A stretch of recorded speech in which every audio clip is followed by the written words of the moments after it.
welcome back to my channel, Chrissy Chris, that's it. Today's topic will be 5 books that I enjoyed reading over the course of my book reading life, whatever you want to call it. But I want to share with you my top 5 books that I really love, and I hope that you will pick them up one day and try them out for yourself. And I also post my my books on Instagram, my Chrissy Chris That's It Instagram, and I also use a hashtag Chrissy's Bookshelf for every book that I post. So if you ever want a new read or an interesting find, go to my hashtag Chrissy's Bookshelf for whatever book that I post, and you will find something. I'm sure you can find something pretty interesting to pick up and read. Anyway, I'm about to bring to you my top 5 books that I have really enjoyed reading. Check them out.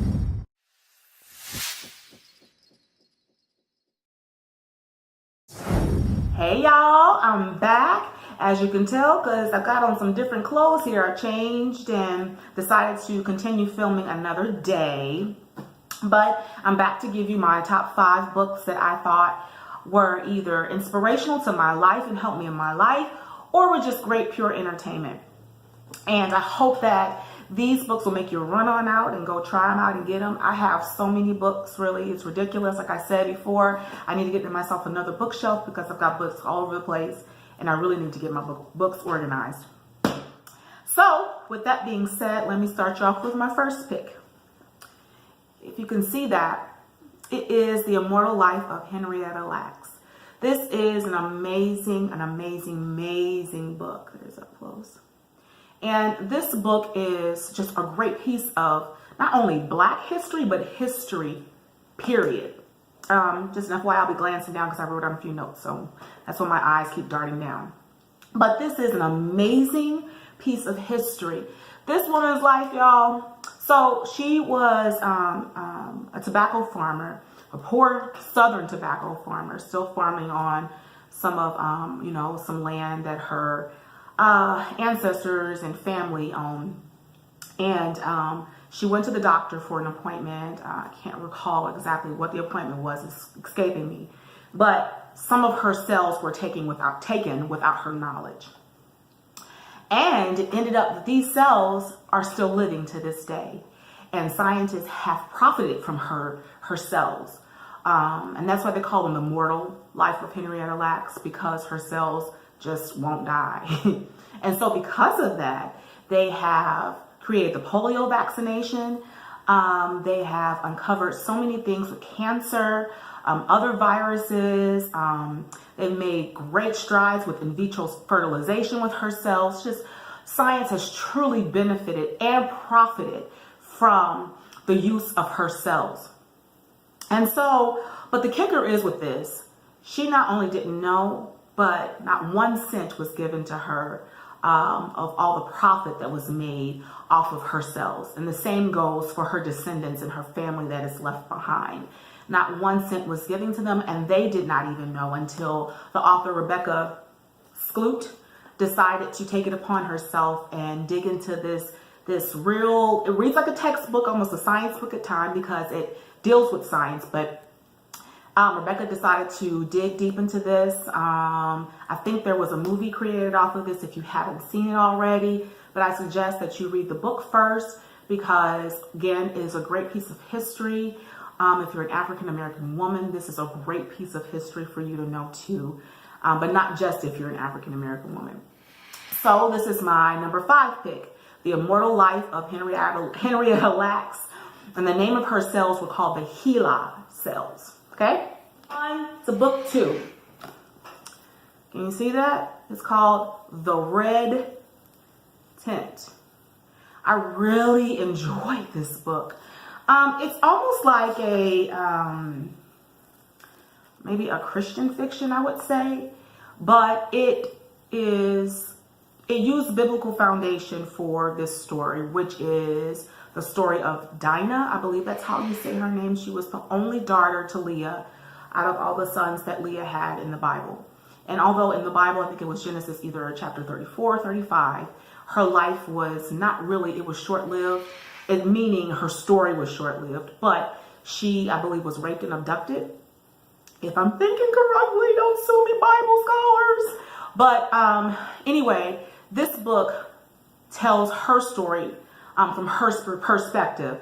And then the red tent really is about all the women who gather during their monthly cycle underneath the tent. And that's where the red tent comes from. But it's way much more than that. There's a lot of action, a lot of drama, a lot of things that make you go, wow.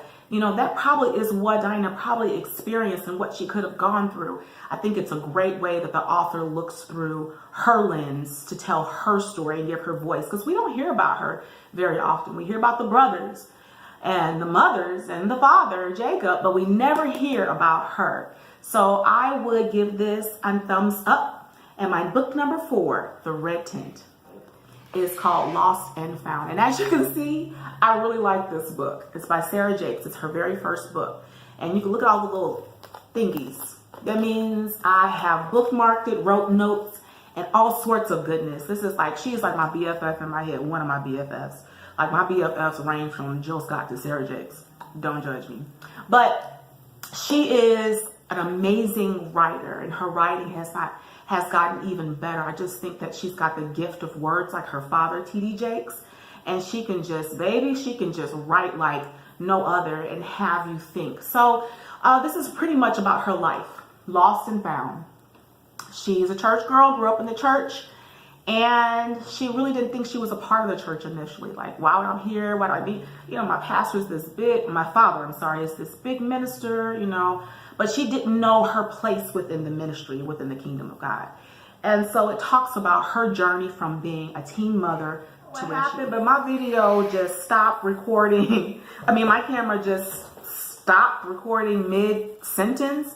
So I think where I left off was just saying about Sarah Jakes and how she didn't feel like she was a fit within, the church and the kingdom of God, and how she felt different, and, being a teen mother up until now and having a kid out of wedlock, and her struggle and her journey about not just having a kid out of wedlock, but her journey and her struggle with self, loving herself, finding her identity, finding her voice, standing up for herself, becoming who that she is destined to be.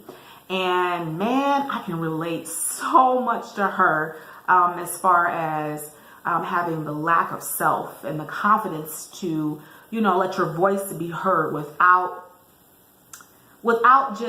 pause, without second guessing, without feeling like, without question. That's the word I was looking for. And so she really, man, this girl is awesome. I really like her. And I wanted to read a couple of, so it says here, he can take every moment you thought was wasted and use it to create a story that helps someone else believe. You have to try to trust him with the parts of you that still hurt. He's not accepting perfection. And that speaks so loud to me, like, my journey and my story that I've yet to really tell in its entirety. Sometimes you think that, okay, well, I've got to tell my story when I am fully just here and there and I'm all set up. No, the best time probably to tell your story is when you're somewhat out of it, where you're healed enough from it to where you can say it, but when you still have that passion to deliver it. I'm hoping I make sense there, guys. But everything that you think was wasted in your life, every trial, every circumstance, every hurt, every injustice, it's never wasted. It is to be used to help someone else believe, or someone else who's going through the same situation as you. It is to be used so they know that they can come out to you, that there is an end, there is a light at the end of the tunnel, and there is hope. That is what your story is to be used for, to give hope. Okay, this is the last thing. So, did I just smack like that? I was like, all right, because I'm excited. So this last thing I'll leave you with, and I'll move on to the next book. It says, if you aren't careful, you'll let your past talk you out of your destiny. Drops book. And I'm just going to let that sit and let that simmer and let you think about it, okay? I don't even need to have on extra comments or anything like that, but just think about things in your past that are currently hindering your present, that are currently preventing you from getting to your future. What you got to do everybody in the world has it, is becoming. Okay, let's see if you can see that. Yeah, well, you know what the book looks like, right? So I really enjoyed this book. It is very long, and it's very detailed about her life, and I really enjoyed reading about her journey from being a poor Chicago girl to ultimately being the first lady of the United States. Who would think that you would ever end up in that position? You know, living pretty much in the projects in in Chicago, and then being the FLOTUS. And she's just so cool. I love her to death. She's so charismatic and so relatable. But you know, it follows the journey of her life, of MB's life. I just called her MB, like, you know, we go way back. And it's not even MB, it's MO. Fix it, Kristen. But just from that to marrying the future president of the United States, relationship and her struggles with getting pregnant, and, you know, having kids sometimes what we call maybe the unconventional way, which is actually becoming more common these days, and just really pouring herself out on paper. But one of the lines of the book that I really enjoyed is towards the end of the book, talking about becoming. She says, "For me, becoming isn't about arriving somewhere or achieving a certain aim. I see it instead as forward motion, a means of evolving, a way to reach continuously toward a better self. Becoming requires equal parts patience and rigor. Good Lord. I'll say that again. Becoming requires equal parts patience and rigor. Becoming is never giving up on the idea that there's more growing to be done." So I leave with that. If you haven't picked up her book yet, I strongly advise you, let me focus it better, to go pick up this book. Alrighty, I'm getting down to the last two, and it is This Present Darkness. Woo! So I wasn't too sure about it. I remember growing up seeing this book on my mom's bookshelf. This book was written actually in the 1980s, I believe, by Frank Peretti, as you can see up here. But I remember seeing this book as I was growing up as a kid, and I never touched it until now. I'm like 37. I read it last year, or early last year. And I was like, let me give this book a try. I don't know what made me read it. There's a sequel to this too, and I read it as well. The sequel is not as good as the first book, but it's still decent. But this is amazing.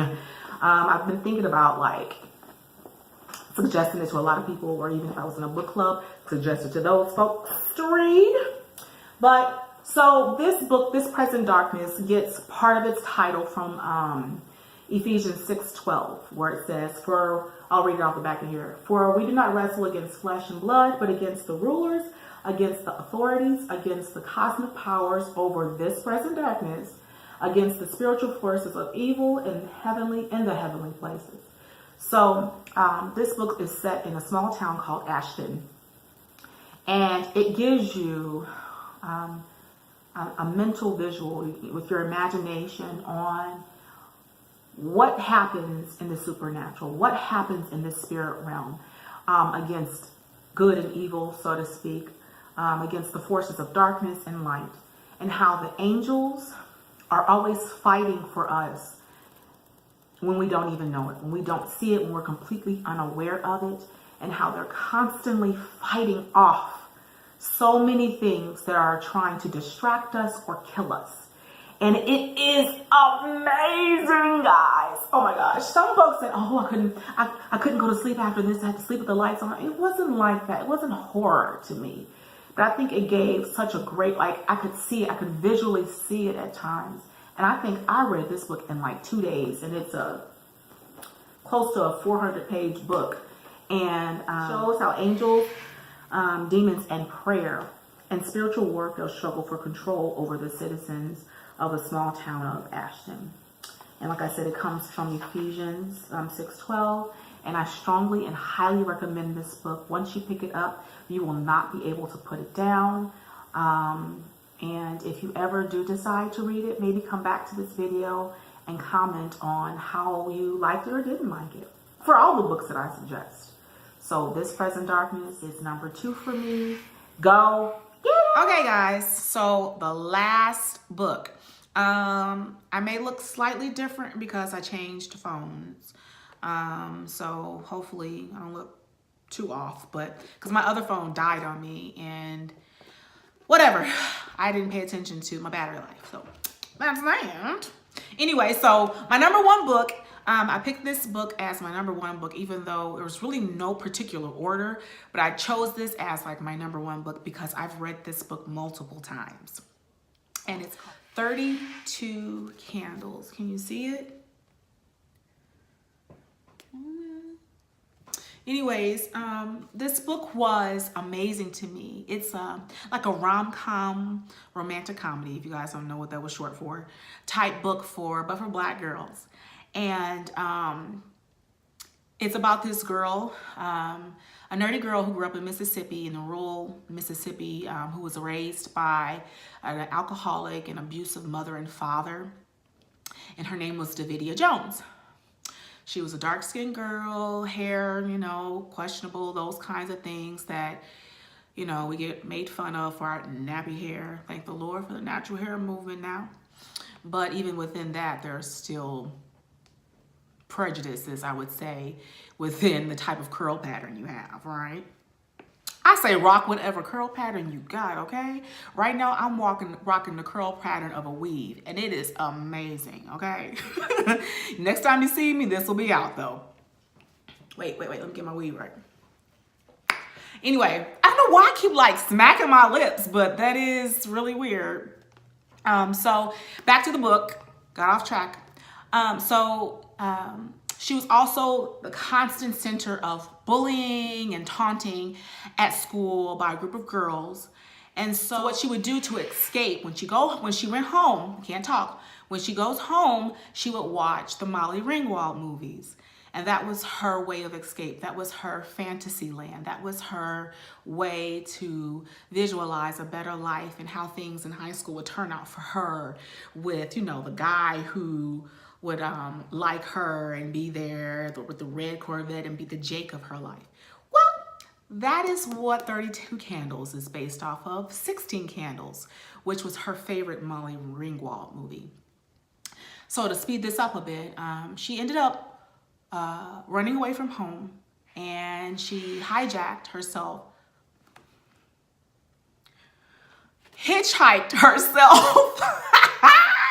She hitchhiked all the way to Los Angeles.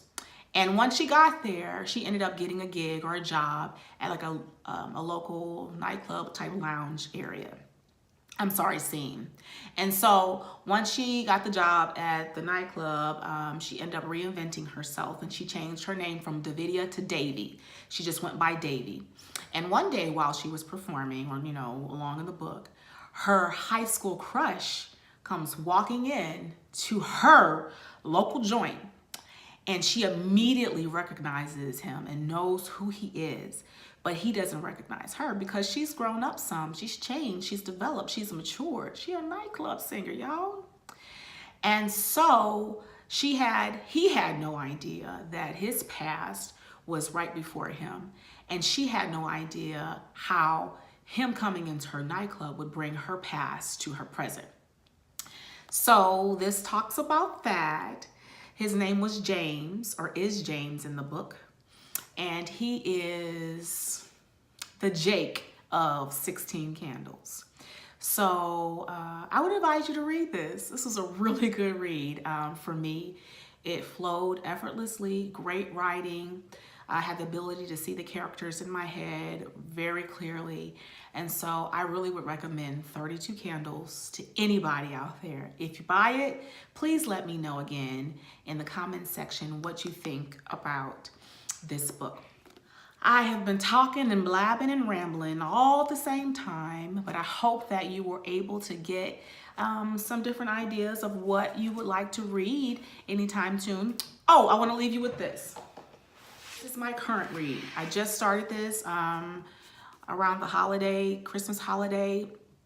I'm only in the first chapter, the first couple pages of the first chapter. I had to put it down for a minute because I got busy. But the name of this book is called Dorothy Must Die, and it is part of a 3-series book series. And this is book 1, and there's 2 others to follow. Referred to me by a coworker, and it is one of those teen books, you know, in the teen section. So it seemed like an interesting spin on the whole Wizard of Oz movie and book or whatever. So I'm taking this for a ride, and I'll let you guys know what I think. But this is my current read, Dorothy Must Die by Danielle Page. Again, I hope that you were able to find some books that you thought would be interesting for you to read. I really strongly and highly suggest you pick up all of these books and add them to your book collection and read them at any chance that you get. Make sure you subscribe, make sure you like, make sure you comment, make sure you share. Please, please, please, please. I'm not gonna beg you, but please. Thank you. See you guys. Bye, bye, bye, bye.